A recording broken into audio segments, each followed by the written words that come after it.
The moment you give up is the moment you let someone else win. Those words carry a specific weight when you know who said them, not the weight of a motivational poster, the weight of a man who genuinely, structurally, at the deepest level of his operating psychology, could not locate the mechanism for giving up. Who had, somewhere in the formation of his character, removed that option so completely that its absence felt not like discipline but like architecture, like the giving up function simply was not installed. Kobe Bean Bryant was born on August 23, 1978, in Philadelphia, Pennsylvania. His father, Joe Bryant, was a professional basketball player who had played in the NBA before moving his family to Italy to continue his career in the European leagues. Kobe spent 8 years of his childhood in Italy, between the ages of 6 and 14, growing up in a culture where basketball was a minority sport, where he often practiced alone because there were no peer-level players available, where he could not always communicate fluently with those around him because his Italian, though he would eventually master it, was still developing. He returned to the United States at 14, a teenager who had spent his formative years in a foreign culture, who had practiced basketball in relative isolation, and who had, in that isolation, developed a relationship with the game that was fundamentally different from the one most American players carry into their teenage years. The question worth asking about Kobe Bryant is not the one that gets asked most often. The one that gets asked most often is, was he the greatest? Was he better than Michael Jordan? Was his championship count sufficient to place him at the top of the historical rankings? These are interesting questions in their way. But they are the wrong questions if what you actually want to understand is the phenomenon. The right question is this: how does a person build, from the inside out, a complete psychological system for excellence? How do you construct, through deliberate choices and deliberate habits sustained across decades, a mind that treats obstacles as logical prerequisites of greatness rather than interruptions to it? How do you become, not just in your peak years, but across the full arc of a career that lasted 20 seasons, someone who consistently extracts more from the available raw material than any conventional expectation would suggest was possible? That is the question. And Kobe Bryant is one of the most complete answers to it that the history of competitive sport has ever produced. The early signs were there, as they usually are, before any professional framework could have manufactured them. Stories from his childhood in Italy describe a boy who would practice alone for hours in an empty gymnasium, dribbling, shooting, running footwork patterns, without instruction, without peers, and apparently without any need for external motivation to continue. His father, Joe Bryant, known as Jellybean, was a skilled and highly mobile player whose game was built on creativity and improvisation. But what Kobe took from watching his father was not the improvisation. It was the work that made improvisation possible. He watched his father practice the physical vocabulary of basketball with a seriousness that contradicted the casual, improvisational style Joe projected on the court. And something in that gap between private effort and public expression registered in the son as a fundamental principle. The thing people see is not the thing that made it possible. The performance is the visible end of an invisible process. And the invisible process is where the real work lives. When Kobe returned to the United States and enrolled at Lower Merion High School outside Philadelphia, he entered an environment where his abilities were immediately visible and immediately remarkable. He averaged 30 points a game as a high school player and led Lower Merion to the Pennsylvania State Championship in his senior year. He was named to the McDonald's All-American team. He was, by every measurable standard, the best high school basketball player in the country. And yet those who coached and played with him at Lower Merion described something in his approach to that period that distinguished him from every other talented young player they had encountered. He did not treat high school as a stage for demonstrating what he could already do. He treated it as a training ground for what he was trying to become. His coach at Lower Merion, Greg Downer, has spoken at length about Kobe's approach to the game during those years. He has described arriving at the gymnasium early for practice to find Kobe already there, working specifically on the weaknesses in his game, the areas where the scouting reports were finding him, the patterns that opponents were beginning to identify and exploit. Downer said that Kobe would sometimes ask him, before a game, to tell him honestly what the opposition's scouting report said about him. Not because he wanted to be warned, because he wanted to know exactly what he needed to make obsolete during the game. He was using the opponent's analysis of his limitations as a targeting system for his own development. This is a sophisticated use of competitive information that most players, even experienced professionals, never fully master. Kobe was doing it in high school. The decision to enter the 1996 NBA draft directly from high school was, at the time, considered unusual and somewhat risky. Conventional wisdom held that players needed the physical and psychological development that college provided. Kobe's response to this conventional wisdom was characteristically direct. He did not argue with it abstractly. He acknowledged that college was a development environment. He then observed, privately and eventually publicly, that the NBA was a better development environment for the specific development he was after. If what you want is to be the best basketball player who ever lived, the fastest path to that outcome runs through the best competition. the best coaching infrastructure, and the most demanding physical environment. All of those things existed in the NBA at a level that college basketball could not match. The decision was not arrogance, it was logic. And it was, in retrospect, correct. He was selected 13th overall in the 1996 draft by the Charlotte Hornets and immediately traded to the Los Angeles Lakers, who had arranged the trade in advance. He was 17 years old. He would spend the next 20 seasons, his entire professional career, at one franchise. This fact alone says something important about his psychological profile. In an era of player movement and leverage and optimization of contractual positioning, Kobe Bryant's career was defined by a kind of fierce, sometimes difficult, always absolute institutional loyalty. The Lakers were not simply his employer. They were, in his understanding of his own project, the context in which his development would occur. And his development was the project. You do not abandon the context of your development for marginal competitive advantage. You build the context you are in until it is capable of sustaining the level you are reaching for. The first years were difficult in ways that are often glossed over in the retrospective construction of the Kobe Bryant legend. He was young, he was talented in ways that were obvious, but he was also raw in ways that were equally obvious. He made poor decisions under pressure. He deferred too much to veterans whose standards were, in his private assessment, below what the organization required. He was involved in a widely discussed conflict with his Hall of Fame teammate Shaquille O'Neal that became one of the defining institutional dramas of that era in professional basketball. He was criticized in the press, questioned by analysts, doubted by those who felt his ego was larger than his current achievements warranted. All of this is part of the record, and all of it, in the frame of the mental models that define this career, is worth examining carefully. Because what Kobe did with those early difficulties was not what a less sophisticated mind would have done. A less sophisticated mind would have either doubled down on the defensiveness, become more isolated and less coachable, or alternatively capitulated to the culture of the locker room and found a level he could maintain without the friction of perpetual pushing. Kobe did neither. He took the specific information that the difficulty contained, extracted what was useful from it, and used it to build the next stage of his capability. He understood, it seems from very early in his career, that the difficulties were not external to the development. They were the development. The resistance was the weight you were lifting, and you only got stronger by lifting it. The first of the core mental frameworks that defines this career is what might be called the Mamba Mentality. Kobe himself coined and owned this phrase, and it is important not to let the brand dimension of it obscure the real psychological content. He described the Mamba Mentality as an approach to life and competition that begins with a simple question: what is the best version of this activity that is theoretically possible? And then a second question: what stands between where I currently am and that theoretical best? And then a third: what is the specific work required to close that gap? And am I willing to do that work, starting now, without waiting for better conditions or more convenient circumstances? This is not simply a work ethic, it is a cognitive orientation, a habitual mode of engaging with any competitive or developmental challenge. It begins with the best version, not the acceptable version or the good enough version, as the reference point. This is crucial, because most people, when they assess their performance and plan their development, use a relative standard. Am I better than the person next to me? Am I improving at a normal rate? Am I meeting the expectations of my environment? These relative standards are seductive because they are achievable and because achieving them produces a feeling of competence. But they have a fatal flaw. They are ceilings in disguise. They tell you when you are good enough. And Kobe Bryant was constitutionally, perhaps pathologically, uninterested in good enough. The absolute standard he used was always the theoretical maximum. What is the best this could possibly be?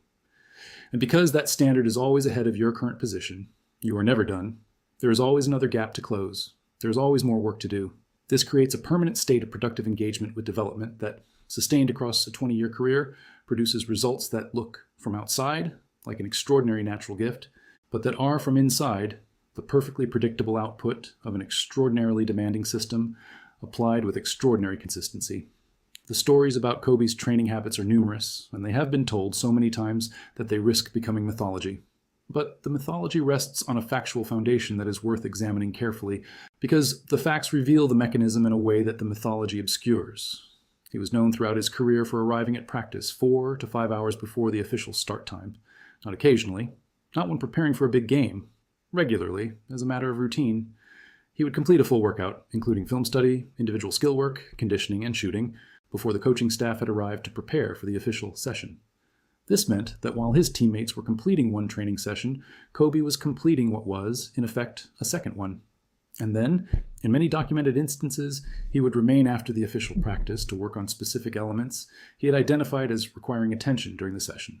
3 sessions in a single day, structured around a singular focus on the gap between current ability and theoretical maximum. Those who trained with him have described this not as a performance of commitment, not as something done for show or to intimidate teammates, but as a genuine expression of need. He needed to do it. The morning sessions were quiet. There were often no spectators.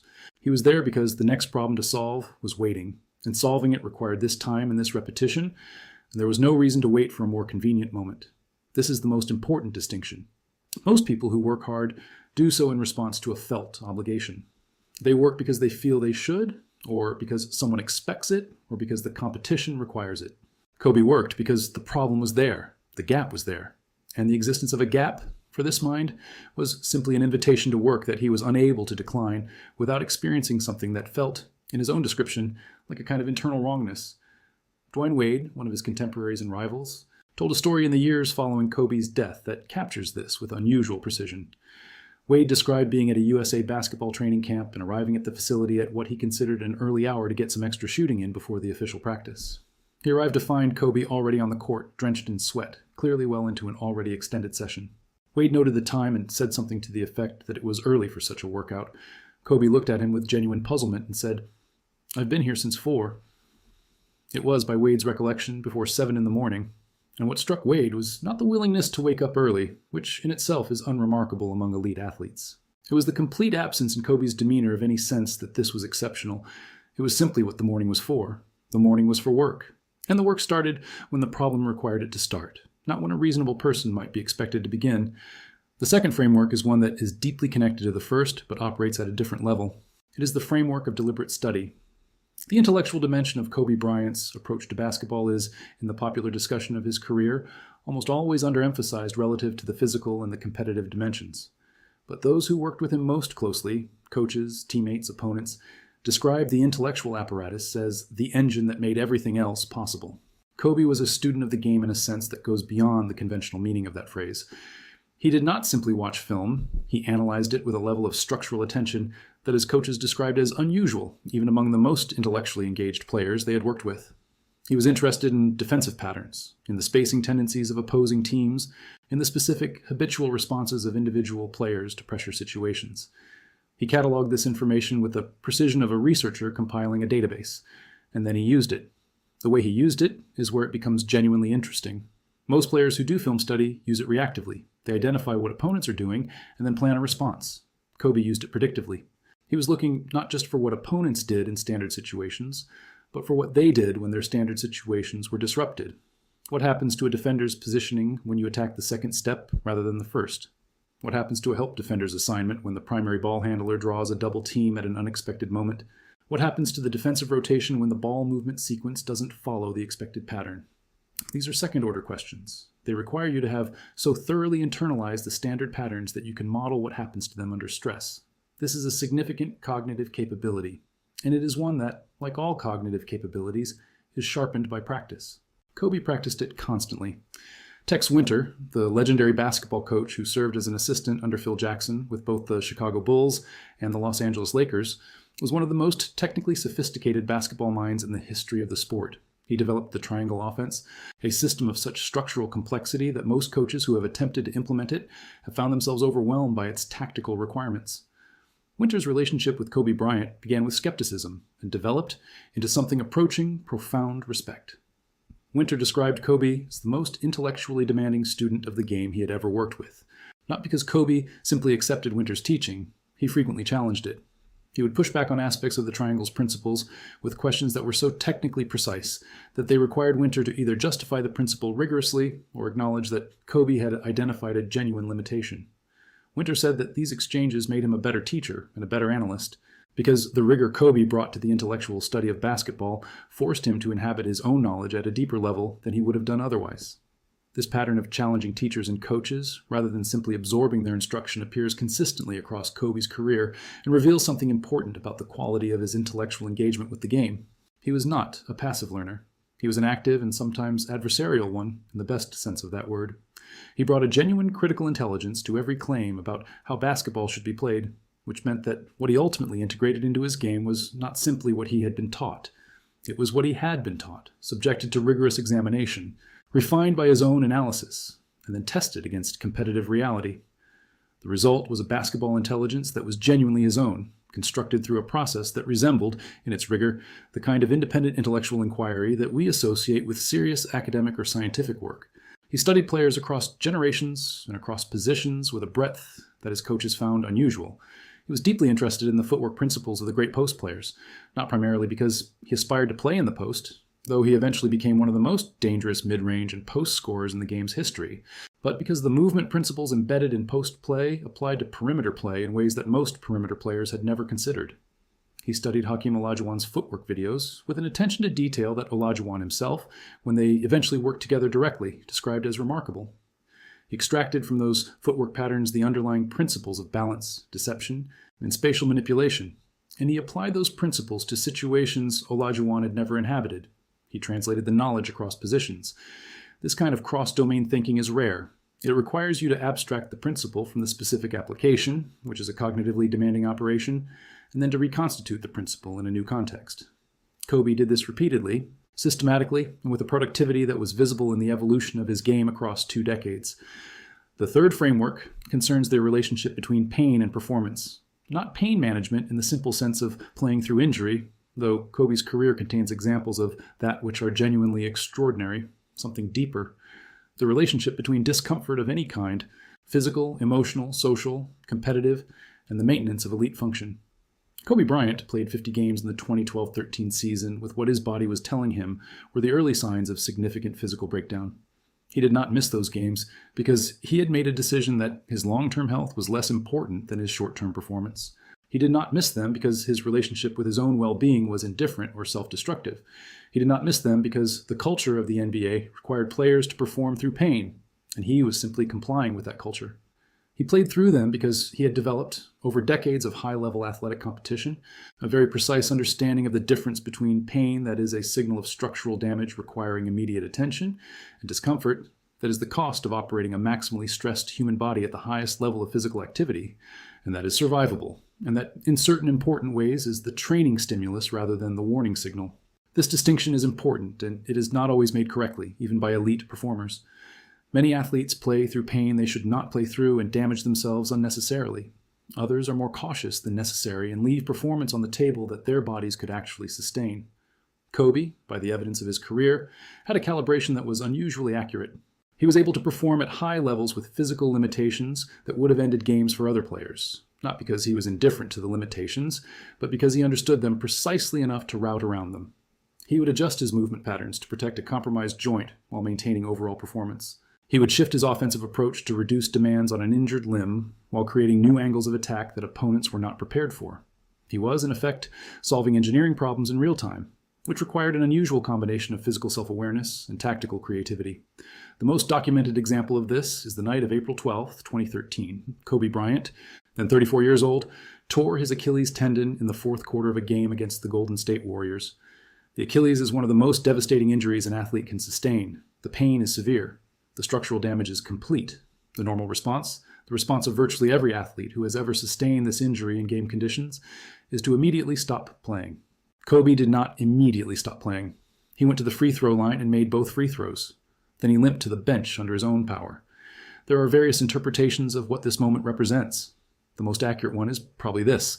Kobe Bryant had, over the course of his career, trained his response to pain to remain functional long enough to complete the task at hand.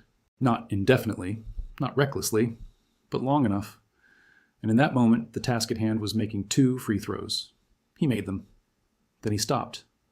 The decision to immediately announce his intention to return from the injury and to approach the rehabilitation with the same methodical intensity he brought to every other developmental challenge in his career tells you everything you need to know about how this mind processes catastrophic setbacks. The Achilles tear did not present itself to Kobe as a conclusion. It presented itself as the next problem to solve. The solution required surgery, months of rehabilitation, and a complete rebuilding of the physical foundation on which his game rested. He would oversee that rebuilding with the attention of someone who had spent 2 decades learning exactly how his body worked and exactly what it required. The return, though ultimately cut short by further injury, produced a season in which Kobe played 35 games and scored at an average that placed him among the best offensive players in the league. At 35, returning from a catastrophic injury, performing at a level that most players reach only in their prime. The standard held, even on a rebuilt foundation.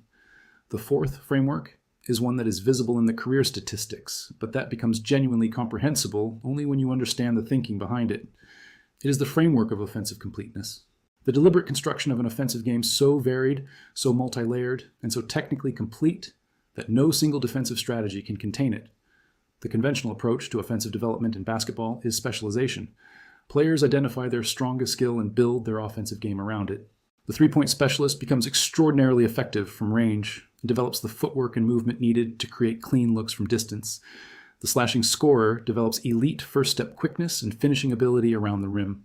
The post scorer develops a complete vocabulary of low-post moves and develops the strength to execute them against defensive contact. Each of these specialists is difficult to guard within their domain, but they are manageable, because once you know what a specialist wants to do, you can structure your defense to take it away. You build a wall in the place they want to go. Kobe spent his career making it impossible to build that wall. He did this by constructing an offensive game that was genuinely complete. He could score from the post, he could score from the mid-range, he could score from three, he could score off the dribble going right, he could score off the dribble going left, he could score in isolation, he could score in transition, he could score off screens, he could score through contact, he could score stepping back, he could score driving forward. He could score with his left hand at the rim with defenders on his right side. He had a complete offensive vocabulary, and the completion of that vocabulary was not accidental. It was deliberately built, piece by piece, over years of identifying specific weaknesses that defensive schemes could exploit, and then eliminating those weaknesses through targeted practice. His former Lakers teammate Derek Fisher, who played with Kobe for more than a decade, once described what it was like to watch Kobe be guarded by the best defenders in the league.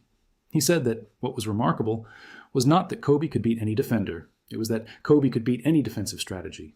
When teams doubled him, he had answers. When teams took away the drive, he had the mid-range pull-up. When teams sagged off to take away the pull-up, he drove.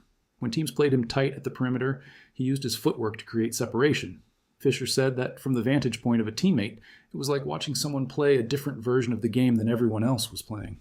Where other players were reacting to the defense, Kobe was operating from a menu of options so large and so well developed that the defense's choices were almost irrelevant. They could take something away, but he always had something else that was equally lethal. This offensive completeness was built across the full span of his career. The Kobe of his early years was a different offensive player from the Kobe of his middle years, and both were different from the Kobe of his later years. But each version was more complete than the last. Each version had added capabilities that the previous one lacked, and those additions were not random. They were targeted directly at the gaps that defenders and defensive schemes had found and exploited in the previous version. He was iterating, running the system, identifying the failure modes, and then building the patches. This is, again, engineering applied to basketball. And the result was an offensive player who, by his late 20s and early 30s, had become arguably the most technically complete scorer the professional game had ever seen. The fifth framework is perhaps the most philosophically interesting, and the most directly transferable to non-athletic contexts. It is the framework of process over outcome, the sustained cognitive discipline of measuring yourself against the quality of your preparation and execution rather than against the final result. This sounds straightforward. It is not. The outcome is visceral and immediate. The crowd responds to it. The scoreboard reflects it. Your teammates and opponents respond to it. The media discusses it. The result is everywhere, in real time, demanding your attention and attaching itself to your identity. To maintain a process, focus in the presence of all of this requires a sustained act of cognitive redirection that most people, even well-trained and experienced performers, find genuinely difficult to sustain across an entire career. Kobe appears to have managed this by developing a very specific habit of post-performance analysis. After every game, whether won or lost, whether he had scored 60 points or 20, whether the team had played well or poorly, he would review his performance against a set of internal criteria that were entirely independent of the outcome. Did I prepare correctly? Did I execute the preparation in the game? Did I make the right decisions in the key moments? Did I compete at the level I am capable of? If the answers to these questions were yes, the result was acceptable, regardless of the scoreline. Not satisfying in a comfortable sense because he wanted to win, but acceptable in the sense of being consistent with his actual performance. If the answers were no, the result was unacceptable, regardless of the scoreline. A win achieved through poor preparation and careless execution was, in Kobe's accounting, not a success. It was a warning, because the next time the preparation was poor and the execution was careless, The opponent might be better. The process was the protection. The process was the hedge against variance. And the protection and the hedge only held if you maintained them consistently, regardless of whether the current outcome happened to be favorable. This had a specific practical consequence that manifested most visibly in how he responded to great performances followed by poor preparation. In the 2001 NBA Finals, Kobe played some of the best basketball of his career to that point, devastating the Philadelphia 76ers in a 4-game sweep that announced him unambiguously as an elite player who was ready to carry a team on the highest stages. The response from those around him was celebration. His response was to begin almost immediately identifying the moments in the series where his execution had been below the level he had set for himself. Not the moments where he had been bad. He had not been bad. The moments where he had been merely excellent rather than at his absolute best. He treated those moments as the homework for the next phase of development. The championship ring was on his finger, and he was already building the next version of himself. This pattern repeats again and again across his career. The sixth framework concerns leadership, and it is perhaps the most complicated and the most misunderstood aspect of his legacy.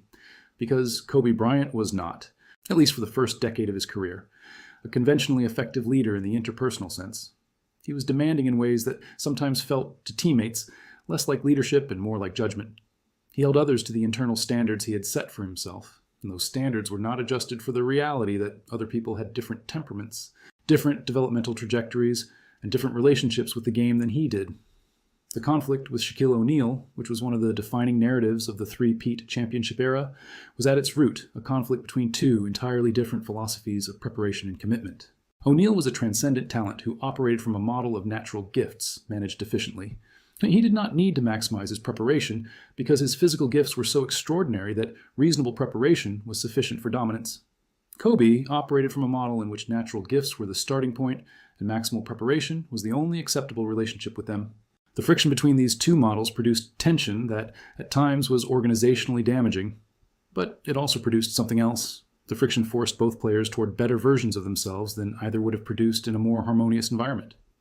After O'Neal's departure from the Lakers in 2004 and the team's subsequent decline into mediocrity, Kobe faced a period that was, by his competitive standards, deeply uncomfortable. He was the best player on a team that was not competing for championships. He could have left. He had the leverage. He could have found a situation where his individual talent was immediately surrounded by championship-caliber infrastructure. He did not. He stayed. And while staying, he did something that proved to be one of the most important developmental decisions of his career. He became a different kind of leader. The transformation was not instantaneous, and it was not comfortable. It required Kobe to examine, seriously and honestly, the effect his standards and his expectations were having on the players around him, and to ask whether those effects were producing the outcomes he wanted. The answer, for a period, was no. The players around him were not developing. They were not becoming better through exposure to his standards. They were becoming intimidated and withdrawn. The standards, applied without the scaffolding of genuine relationship and trust, were not lifting the group. They were isolating it. And a leader who is isolated has, functionally, no team. Only a collection of individuals who happen to be wearing the same uniform. The adjustment Kobe made over the second decade of his career, and particularly through his relationship with the young players who joined the Lakers in the years leading up to the 2009 and 2010 championships, was to begin communicating the standards rather than simply applying them, to make the invisible architecture of his own preparation visible to the players around him, to invite them into the framework rather than simply judging them against it. Pau Gasol, the Spanish forward who became one of Kobe's most important partners during the second championship run, has spoken about this dimension of Kobe's leadership with unusual depth. He has described Kobe going out of his way to explain, in private conversations and in the film room and in practice, not just what the team needed to do, but why. And not just why in tactical terms, but in developmental terms. What does mastering this specific habit do for you as a player? What does this specific discipline give you over the course of a career? Gasol said that this version of Kobe, the teacher, rather than simply the exemplar, was one of the most powerful forces he had ever encountered in a professional sports environment. This evolution in leadership style represents one of the most significant psychological developments of Kobe's career, and it receives relatively little attention in the popular narrative.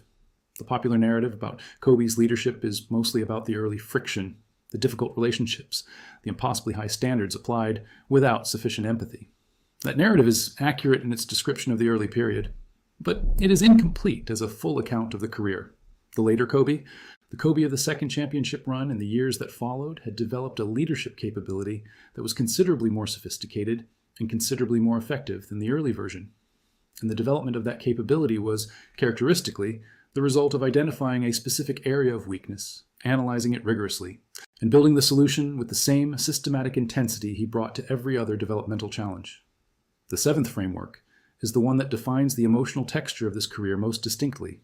It is the framework of controlled competitive rage, the sustained, directed, disciplined use of emotional intensity as a performance enhancer rather than a performance disruptor. The distinction between these two things is everything. Most people who are emotionally intense in competitive settings, whether athletes or professionals or academics, find that their emotional intensity is, on balance, a liability. It creates tunnel vision. It disrupts the quality of decision-making. It produces responses that are driven by feeling rather than by strategic logic. And strategic logic, in most competitive settings, outperforms emotional response in the long run. The conventional wisdom in sports psychology and in leadership psychology more broadly is therefore to manage and regulate emotional intensity, to turn it down, to cultivate a kind of functional equanimity that allows clear thinking under pressure. Kobe Bryant did not follow this prescription, and his career represents a significant challenge to its universality. He was intensely, visibly, sometimes ferociously, emotionally engaged in his competitive work.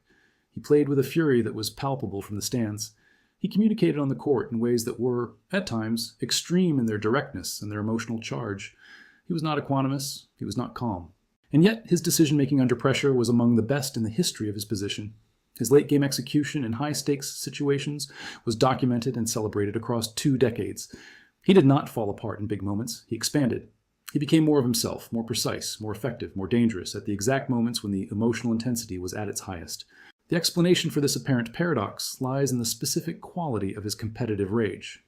It was controlled, not suppressed, not eliminated, not managed down to a low boil, but directed, pointed at specific targets, channeled through specific disciplines. The rage was always in service of the skill. It was the fuel in the engine, not the engine itself. When the emotional intensity was at its highest, it was powering a technical execution that had been built through thousands of hours of calm, methodical practice. The technique held, the decisions held, because the decisions were not being made from a standing start in the moment of competition. They had been made, essentially, in advance, through the analysis and preparation that preceded the game. In the game, Kobe was largely executing a plan whose logic had been established in a quieter moment. The emotional intensity was the propellant.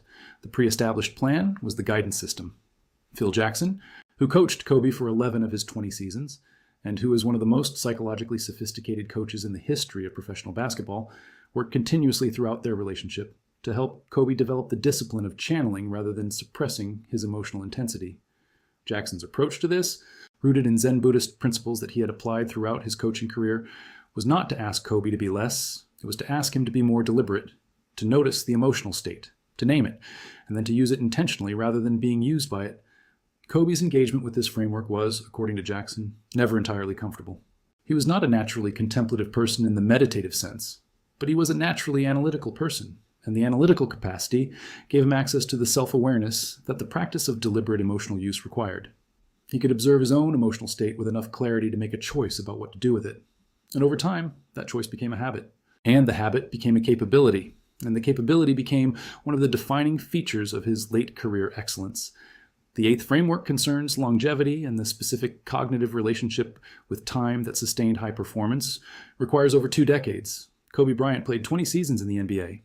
He was still, at the end of his career, competitive with the best players in the league by the standards of individual skill and individual performance, even as the team around him had become too depleted to compete for championships.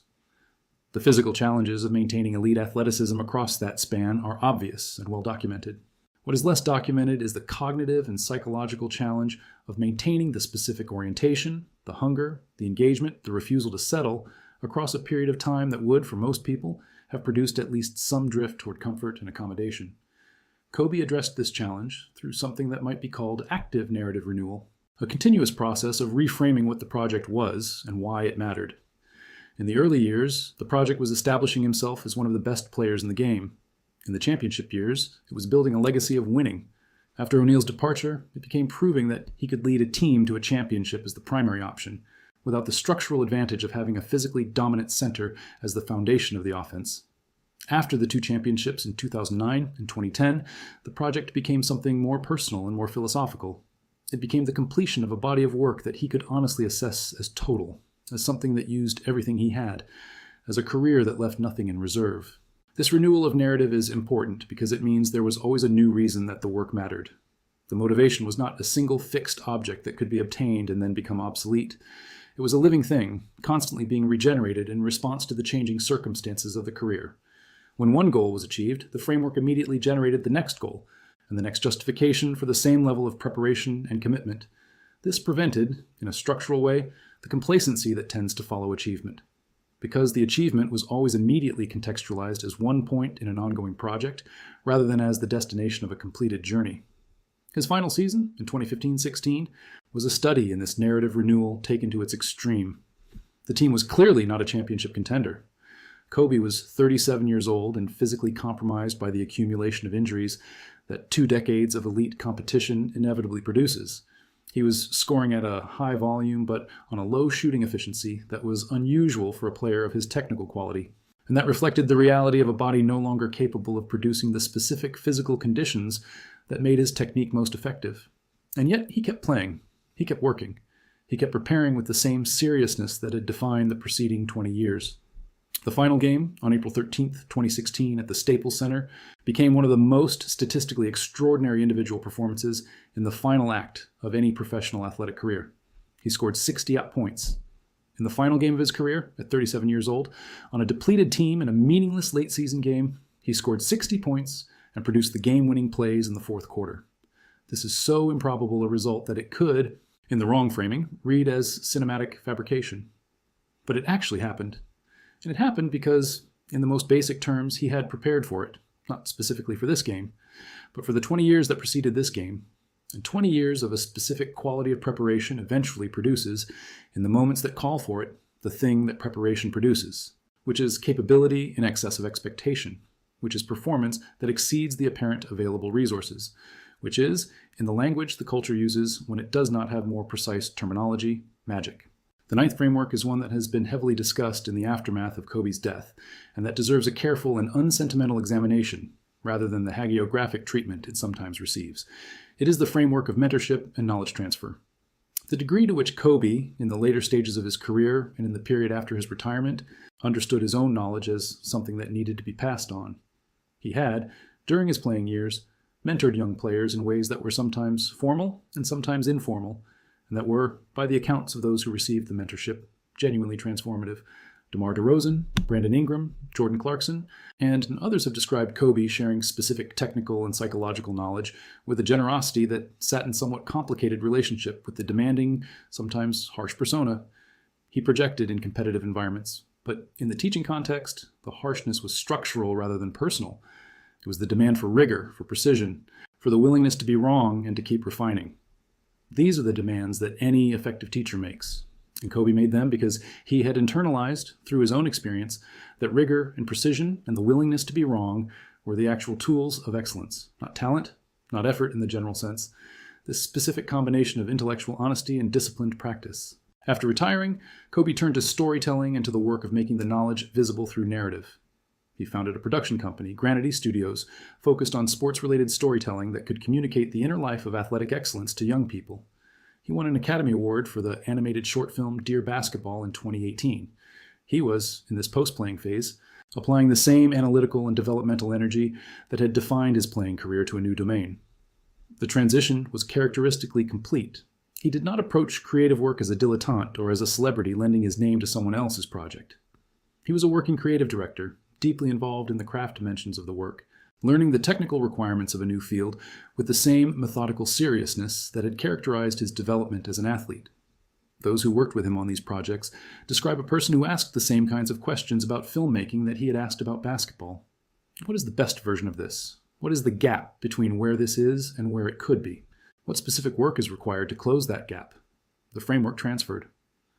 Because it was never really about basketball. It was about a quality of attention and commitment and systematic rigor that could be applied to any domain where excellence was theoretically possible. Basketball had been the first domain. It had also, in some ways, been the training ground for a set of cognitive tools that extended well beyond it. The tragedy of Kobe's death at 41 is, in part, the tragedy of a mind that had spent 2 decades becoming extraordinarily capable of understanding and transmitting the architecture of excellence, and that was just beginning to deploy that capability on the largest possible scale, being taken before that deployment was complete. The 10th and final framework is the one that, in retrospect, seems to underlie all the others. It is the framework of the examined life, the commitment maintained across 20 years of professional competition to understanding not just what you do, but why, and not just why in the tactical sense, but in the philosophical and psychological sense. The commitment to knowing yourself accurately and rigorously and without the consolation of comfortable self-deception. Kobe Bryant was not a simple person. He was not a person whose psychological profile was neat or without contradictions. He was a person who generated real difficulty in relationships, who had genuine blind spots in his early career about the effect of his approach on those around him, and who had to do real and difficult psychological work to become the more complete person and leader he became in the later years. He acknowledged some of this publicly. He acknowledged in interviews that came after the conflicts and the difficulties of the early years that he had been wrong in certain of his approaches, that the way he had applied his standards had sometimes produced damage rather than development, that he had learned, through the experience of that damage, to be a different kind of force in the lives of the people he competed alongside. This capacity for genuine self-examination, as opposed to the performance of self-awareness that public figures often engage in, is rare. It is painful. It requires confronting the parts of yourself that have caused harm, not with the goal of collapsing into guilt or self-criticism, but with the goal of building something better. Kobe's willingness to do this work, to study himself with the same forensic honesty that he brought to studying opponents and studying the game, is evident in the evolution of his public persona and his private relationships across the arc of his career. He became, by all accounts of those who knew him in the later years, a genuinely warmer and more relationally capable person than he had been in his 20s. Not because the competitive intensity diminished, but because the intelligence that had always been present was now applied, more fully, to the domain of human connection. There is a conversation that has been reported by several people who were present at various basketball camps and developmental programs where Kobe spoke to young players. In these conversations, Kobe would often begin by asking the young players what they wanted to achieve. After they responded, invariably with versions of wanting to make the NBA or wanting to win a championship, he would ask a second question. He would ask what they were willing to give up to achieve it, not what they were willing to do, what they were willing to give up. Because the real cost of excellence, in his experience, was not primarily the hours of work, the sacrifice of leisure, the physical suffering. The real cost was the version of yourself that was comfortable and accommodated and at ease with its current level. That version had to be given up, permanently.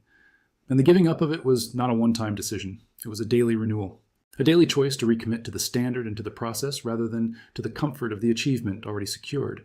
This, in the end, is what Kobe Bryant's career is teaching, if you're willing to study it carefully enough and honestly enough.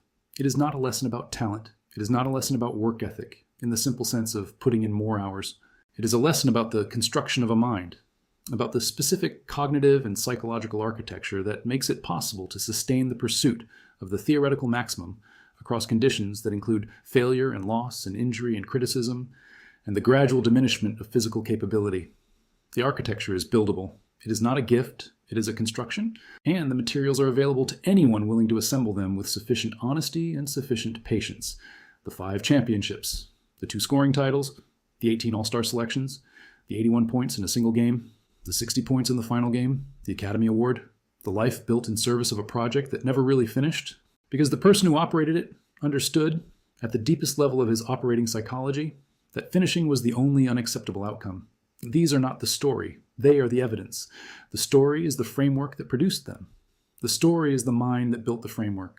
And the story, read carefully and honestly, is available to anyone who wants to understand it. Kobe once said something that, stripped of its context, could sound like a line from a motivational speech. But in its context, it was nothing so cheap as that. He said, "I have nothing in common with lazy people who blame others for their lack of success. Great things come from hard work and perseverance. No excuses." But then he said something else, less frequently quoted, that carries more weight and more precision. He said that the fear of failure never went away, that he played every game, prepared for every season, with a genuine and specific fear of not being enough, and that the only response to that fear he had ever found effective was preparation. That preparation was, in his experience, the only thing that reliably converted fear into confidence, not positive thinking, not self-belief in the abstract, preparation. Specific, targeted, rigorous, relentless preparation applied to the specific gap between where you are and where the fear says you might not be able to reach. This is the Kobe Bryant framework in its most honest form, not the triumphant version, the honest version, the version that acknowledges the fear and the doubt and the distance between the current level and the theoretical maximum, and that then offers the only answer that actually works. You close the gap. You identify the specific work required. You do the work. You close the gap. And then the next gap appears, and you close that one. And you keep doing this, not because the fear goes away, but because the discipline of doing it gives you evidence that the fear, while real, is not the final authority on what is possible. You are the final authority on that. And the final authority needs to show up at 4 a.m. with a ball and a quiet gymnasium and the patience to run the same movement until it is no longer imperfect. He did that for 20 years. And then he spent the next years trying to teach others how. And then, on a Tuesday morning in January 2020, he was gone, 41 years old, a hillside in Calabasas, a life that had, in its best and truest dimensions, been an extended argument against the ordinary limits of human capability, cut short in the most arbitrary and senseless way that such a thing can be cut short. The argument did not end. The frameworks do not disappear with the person who most vividly embodied them. They persist in the films and the interviews and the games and the accounts of those who played with him and against him and who were shaped by proximity to that level of commitment. They persist in the players who watched him and absorbed, consciously or not, some portion of the logic that drove him. They persist in the language that elite athletes now use to describe their own relationship with preparation and standards and the continuous pursuit of the gap between good enough and best possible. And they persist in the question that he spent his life answering, and that anyone who studies his career is left holding at the end, not the question of rankings or of legacy in the narrow competitive sense, the larger question, the one his career poses to everyone who looks at it honestly and then looks at their own life and their own work and their own relationship with the distance between where they are and where they could be. The question is simply, what are you actually willing to give this? And the answer Kobe Bryant gave every morning for 20 years is the reason we are still studying him. There is a specific story about Kobe Bryant that surfaces whenever serious basketball people gather, and the conversation turns from statistics toward character. It is a story that has been told by multiple sources who were present, and it concerns a summer workout session, in the years following the second championship run. Kobe had arranged a private session at a facility in Los Angeles with a trainer and a small number of players he was working with at the time. The session was scheduled for early morning. Kobe arrived well before the scheduled time, as he always did, and had already completed a significant portion of his planned individual work before the other players and the trainer arrived. What happened next is what the people who were present remember. He did not stop when they arrived. He did not pause to greet them or to reset the tone of the session. He incorporated their arrival into the existing rhythm of his work. When the trainer asked what he wanted to focus on for the session, Kobe described, with clinical precision, 3 specific technical problems he had identified in his game from the last series of competitive plays he had been part of. 3 problems, each described in terms of the specific physical mechanics that needed adjustment and the specific tactical situations in which the limitation had manifested. The trainer said he stood there for a moment, genuinely surprised, not because the identification of problems was unusual for Kobe. He was always identifying problems, but because of the precision, because most players, even very good ones, describe their developmental needs in general terms. I need to work on my left hand. I need to be better in the pick and roll. Kobe's descriptions were specific enough to be immediately actionable. He had already done the diagnostic work. The session was for the repair. This level of specificity and self-assessment is a capability that is built over time through a particular habit of mind. The habit is this. After every competitive performance, without exception and without the softening that emotional investment typically introduces, you review what happened with the same rigor and objectivity you would apply to analyzing an opponent. You're not trying to feel better about the performance or to explain away the parts that were below standard. You are trying to understand accurately what happened and why. This requires a degree of emotional distance from your own performance that is genuinely difficult to achieve, because you care, because it matters, because the performance is connected to your identity in ways that make honest assessment feel threatening. But Kobe had, through practice that began before his professional career and continued throughout it, developed the ability to hold his own performance as an object of analysis rather than as an extension of his ego. He could be wrong about himself. He could look at what he had done and see clearly where it had fallen short of what was theoretically possible. And then he could build the plan to close the gap, not feel better about the gap, close it. This habit of post-performance analysis is arguably the most transferable framework in his entire cognitive repertoire, because it does not require the specific physical gifts that Kobe possessed. It does not require the specific competitive environment of professional basketball. It requires only a willingness to look honestly at the gap between your current performance and your theoretical best, and to treat that gap as information rather than as judgment. Most people treat the gap as judgment. They look at it and they feel inadequate. And the feeling of inadequacy triggers a defensive response that is the enemy of learning. They look for reasons that the gap is not really there, or that it is not really their fault, or that the standard they are being measured against is somehow unfair. These defensive responses are understandable, they are human. But they are also the reason most people do not close the gap. The framework, applied honestly, is painful. Kobe acknowledged this. He acknowledged in various conversations and interviews across his career that the process of honest self-assessment was never comfortable, that seeing your own limitations clearly was not a pleasant experience. But he had made a specific decision, apparently very early in his development, that discomfort in the service of growth was not only acceptable, but essential. That the person who consistently seeks comfort, who consistently chooses the version of reality that feels better over the version that is actually true, is a person who will always plateau before reaching their theoretical best. And reaching his theoretical best was, for Kobe, the entire point of the project. There is a way of thinking about excellence that Kobe embodied, and that is worth making explicit, because it is less common than it appears. Most people who want to be excellent are motivated primarily by the outcomes of excellence, the championships, the recognition, the financial reward, the status. These are real motivations and they produce real effort. But they are fragile motivations. They are dependent on a relationship between effort and outcome that is not always reliable. Sometimes you do everything right and you do not win the championship. Sometimes the outcome you worked for is taken from you by factors outside your control. When that happens, the motivation rooted in outcome tends to collapse because the outcome is no longer available, and the effort that was pointed at the outcome loses its justification.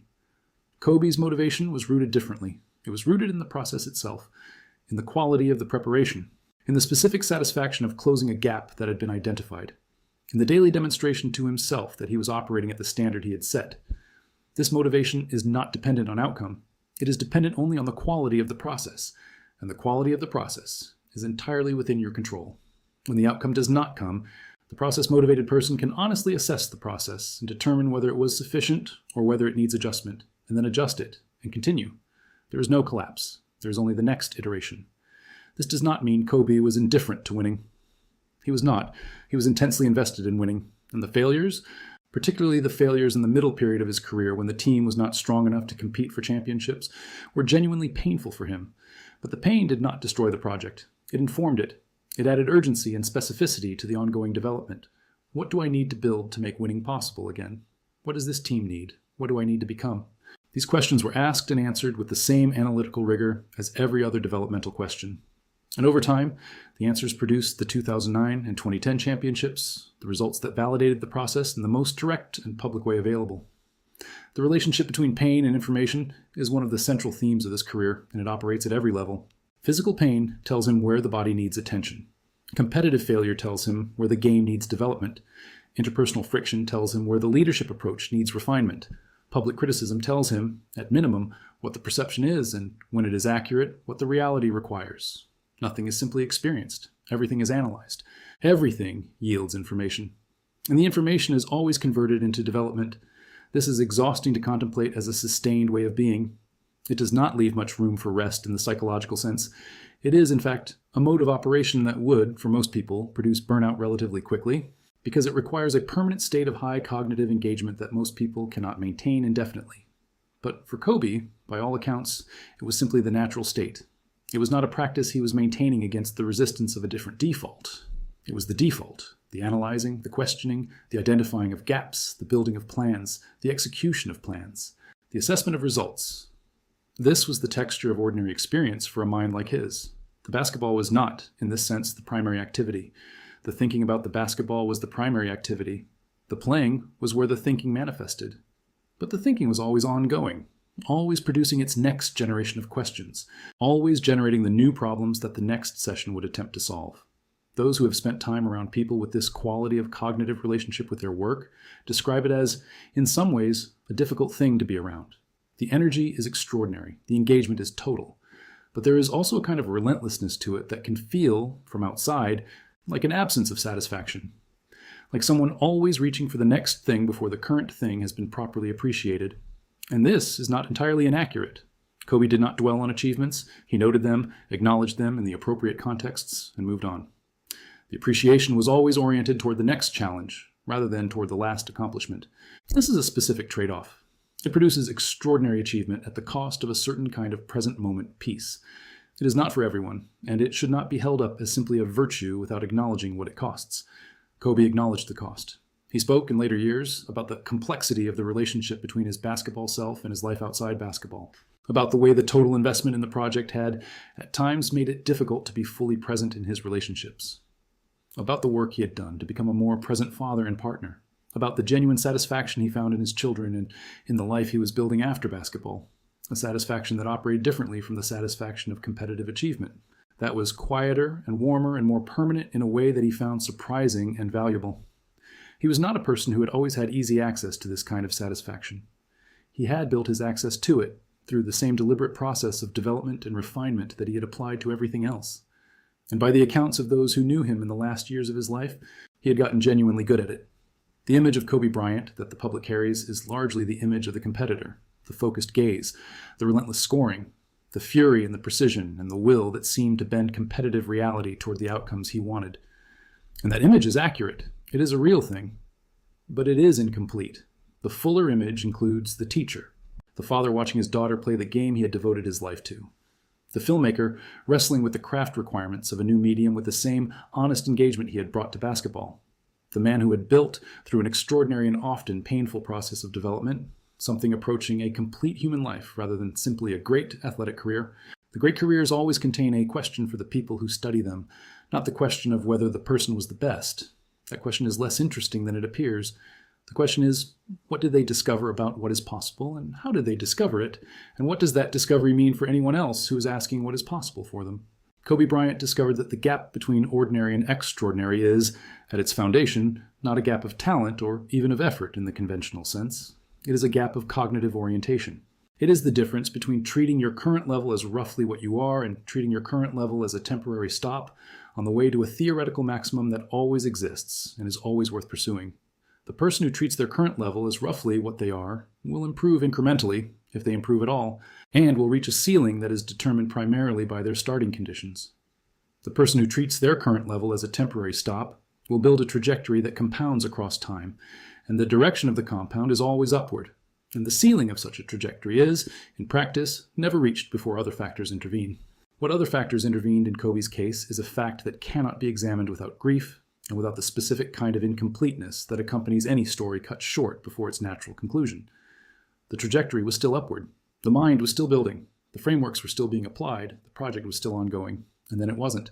And what remains is the evidence of what was constructed across the 41 years that were available, and the question of what the person who built it understood about the building, and whether what they understood can be extracted and used by people who did not have the specific gift of being Kobe Bryant, but who share the basic human capacity for growth that he deployed more fully than almost anyone who has ever played the game. The answer to that last question, as best as it can be determined from careful study of the career and the thinking, is yes. The frameworks transfer. Not perfectly, and not without the kind of honest self-examination and sustained discipline that Kobe himself described as the necessary cost of the enterprise, but the basic cognitive architecture, the mastery orientation, the process focus, the deliberate study, the controlled use of emotional intensity, the narrative renewal that sustains motivation across long timelines, the commitment to genuine self-examination over comfortable self-deception, these are not properties of a specific body or a specific physical gift. They are properties of a mind that has been organized around a specific set of principles. And minds can be reorganized. That is the work. And the work, as Kobe Bryant spent 20 years demonstrating, is worth doing. The gymnasium is quiet now. The ball is still. The list of records is closed at 81. The final 60 is in the books. The career is complete. And what it leaves behind, for anyone patient enough to study it honestly, is not primarily a record of achievement. It is a manual for the construction of a mind that knows, without needing to be convinced, that the next version is always possible, that the gap is always closable, that every morning is for the work, and that the work, pursued with sufficient honesty and sufficient rigor and sufficient love for the thing itself, will eventually produce something worth the effort. It always does.